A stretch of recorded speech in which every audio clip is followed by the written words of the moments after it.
Continuando a aula, essa é a aula 2, sobre as propriedades da matéria. Falamos sobre o tópico de propriedades organolépticas e agora nós vamos falar sobre as propriedades físicas da matéria. Então, falamos do tópico 1 e agora é o tópico 2, ok? Das propriedades físicas da matéria, eu estou falando quando eu pego aquele material e eu sei que aquele material ele é duro, se eu sei que aquele material ele é maleável, né? Se eu consigo mexer aquele material, eu consigo saber a densidade desse material, eu consigo a temperatura de fusão e a temperatura de ebulição. Então, quando a gente fala de propriedades físicas, eu estou falando de características daquele material. Então, são características específicas relacionadas à estrutura da matéria. Então, quando eu falo de propriedades específicas da matéria, eu posso classificar de duas formas: as propriedades organolépticas e as propriedades físicas. Que a gente falou sobre as propriedades físicas, né? Começamos a falar os tipos dessas propriedades físicas. Nós vamos falar agora sobre a densidade. Eu coloquei duas imagens para vocês aí sobre densidade, né? Na apostila de vocês, na página 10, também tem um exemplo de densidade, né? Mas o que é densidade? Aí na apostila de vocês diz o seguinte: densidade é a razão entre a massa de uma amostra e um volume que ela ocupa, né? Na apostila, na página 10, para quem está perdido. Se eu falar em outras palavras, densidade nada mais é do que tudo aquilo que ocupa lugar no espaço e possui massa. Isso é o que a gente mais escuta. Então, repetindo, densidade é tudo aquilo que ocupa lugar no espaço e que possui massa. Não é isso? Então, isso que a gente tem como densidade. Então, eu botei um exemplo para vocês aí desse becker, que é como se fosse uma vasilha, ele é chamado de becker dentro do laboratório, tá? Porque ele mede, ele tem medições, vocês podem ver aí na imagem que ele tem medidas, um branquinho, que tá aí as medidas, né? E o líquido que tem aí dentro. Então, eu coloquei duas imagens diferentes aí, e o rapaz no laboratório com uma balança, medindo a densidade desse volume aí, ou seja, tudo que ocupa lugar no espaço, tá? E ao lado eu coloquei um becker também, tem água e tem óleo, né? E vocês podem observar que esse óleo ele está flutuando. Por que esse óleo ele está flutuando e ele não está se misturando? Na verdade, essa imagem ela é chamada de heterogênea, que eu já falei isso para vocês também. Heterogênea é que hétero é diferente. Heterogênea, hétero é diferente, né? Então, você consegue distinguir o que é óleo e o que é água. Eu vejo coisas diferentes, né? Então, nesse caso aí, por que esse óleo está flutuando? A explicação é que a água, ela envolve dois aspectos, né? O primeiro é que ele não vai dissolver na água e o segundo que ele apresenta uma densidade menor do que da água. Então, o óleo ele tem a densidade menor. Por causa disso, ele não vai se misturar, ok? Então, essa é a primeira imagem. É para dificultar, né? Nesse caso, é para dificultar mais a mente de vocês para a gente raciocinar. Então, vocês podem observar que nós temos duas imagens, tá? As duas imagens com a mesma quantidade de água. Na mesma imagem, nós temos aí o mesmo ovo de galinha, tá? Observe que na primeira imagem, o ovo de galinha está lá no fundo. E quando eu coloquei o sal de cozinha, que é chamado de cloreto de sódio, ele começou a afundar. Não é isso que vocês estão vendo na imagem? Isso aí é um pouquinho para aguçar mais a cabeça de vocês. Então, quando colocado em água esse ovinho de galinha aí, ele afunda porque a densidade ela é maior que o líquido que se encontra nesse becker, tá? Agora, quando a gente dissolve esse sal de cozinha, que é chamado de cloreto de sódio, a densidade desse líquido aí vai aumentar.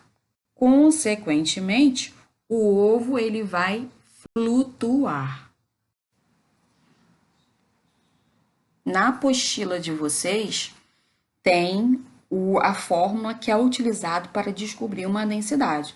Então, você pega a massa sobre o volume, né? O D representa a densidade, o M representa a massa e o V representa o volume.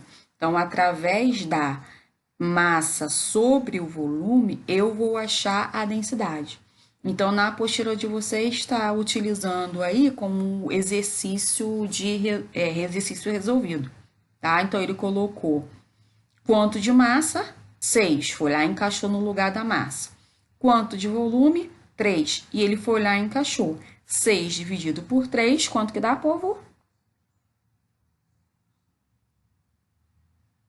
Vamos botar essa cabeça para pensar, meu povo. Então, a resposta eu vou colocar no lugar de D, de densidade. Um outro exemplo que eu coloquei aí, que não está na apostila de vocês, né? Eu coloquei para enriquecer mais a mente, é que eu coloquei um copo e coloquei gelo dentro dessa água aí, né? Nesse caso, também vai alterar o estado físico desse material igual ao do ovo. Nesse caso aí, também modificou a densidade, tá? Observem só essa imagem. Então, botei alguns cubinhos de gelo nessa água. Nesse momento aí, nós temos o gelo que está no estado sólido, tá? Se ele está no estado sólido, ele nesse caso aí, ele é menos denso que a água que está no estado líquido. Por isso que acaba tendo uma alteração do estado físico desse material, ok? Então, além da densidade, na apostila de vocês, na página 12, estou sempre pedindo que vocês coloquem a apostila ao lado, porque preciso que vocês, junto comigo, vocês estejam acompanhando, tá? Então, na apostila de vocês, da página 12, a gente tem aí também fusão e ebulição, né? São dois tipos de temperatura e eles são diferentes. Quando vocês estiverem lá no 9º ano, a gente vai falar sobre escala termométrica. Esse nome, termométrica, lembra termômetro, não é isso? Mas é isso mesmo.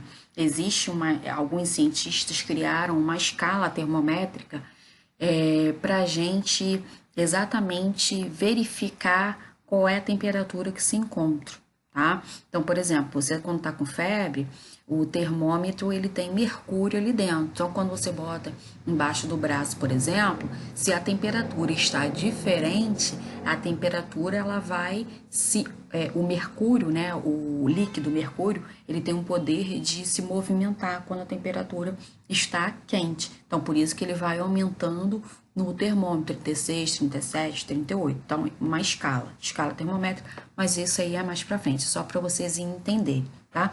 E alguns cientistas estudando isso, eles começaram a observar que a água ela tinha temperaturas diferentes, tá? E deram o nome de fusão e de ebulição.